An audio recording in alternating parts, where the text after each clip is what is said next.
Good afternoon, fellow aftermarket parts colleagues.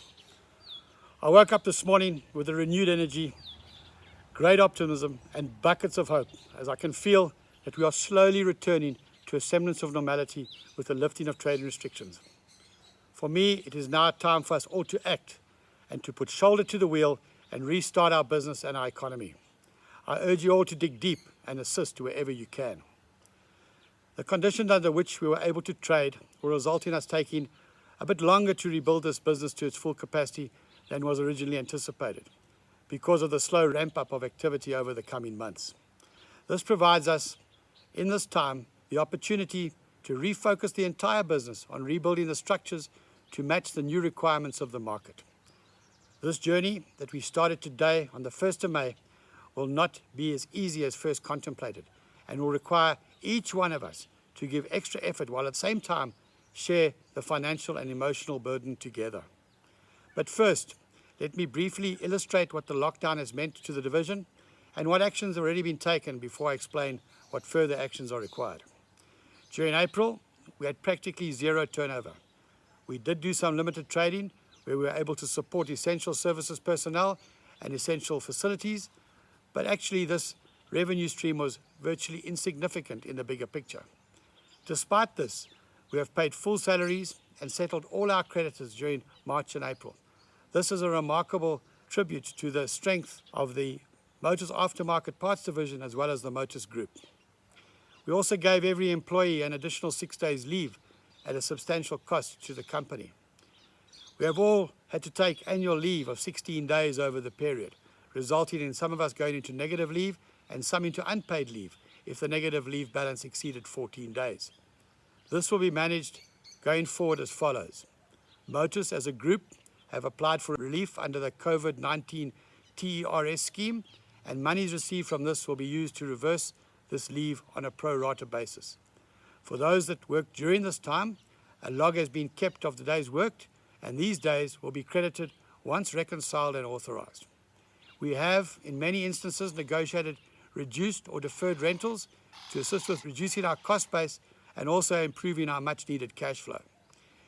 We have deferred as much of our capital expenditure as possible and are only continuing with mission-critical projects that support our medium and long-term strategies. Again, this is to reduce costs and improve cash flow. We have also deferred all acquisitions that we were busy negotiating until a time when we have a clearer view of the global aftermarket, and certainly our cash resources have been replenished. Despite our actions, the lack of trading has had an enormous financial impact on the business, with our focus being on firstly protecting you, our staff, and secondly on protecting our suppliers. Looking forward in the short term, our projections indicate that the financial impact will be negative on the business and will continue to be massive for the remainder of 2020.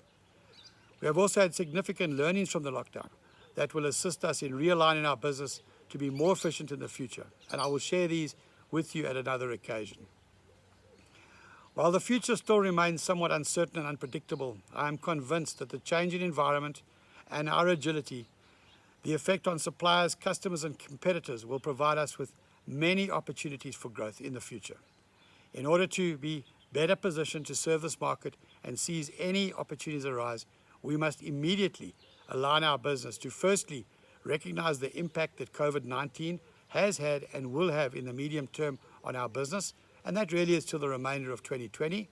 Secondly, to realign our resources and structures to both minimize this impact as well as secure our sustainability in the longer term.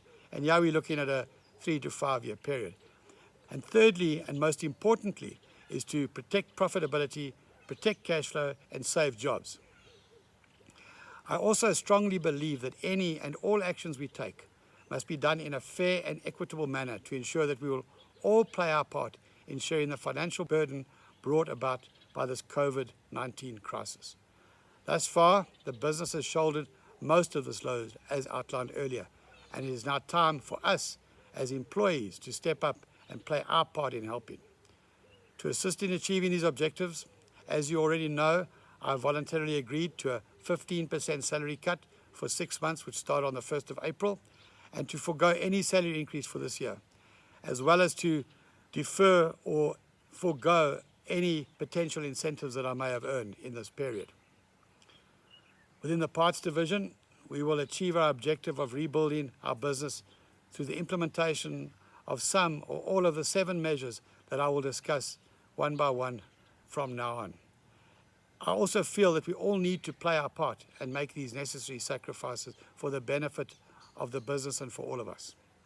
Number 1 is voluntary salary reductions for a period of 6 months for all employees earning above 250,000 Rand per annum on a sliding scale. This sliding scale will start at 5% with a maximum of 12% and will be implemented from May through to October 2020. The sliding scale is an attempt to let the higher earners make a bigger contribution than the lower earners.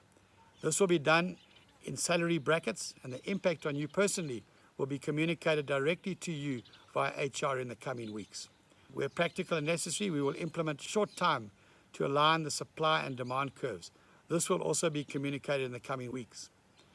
Number 3, there will be no salary increase in July this year except for the obligatory legal increase for those within MIPCO. These salaries will align with the stipulated MIPCO agreement increase on the minimum wage for each category of worker.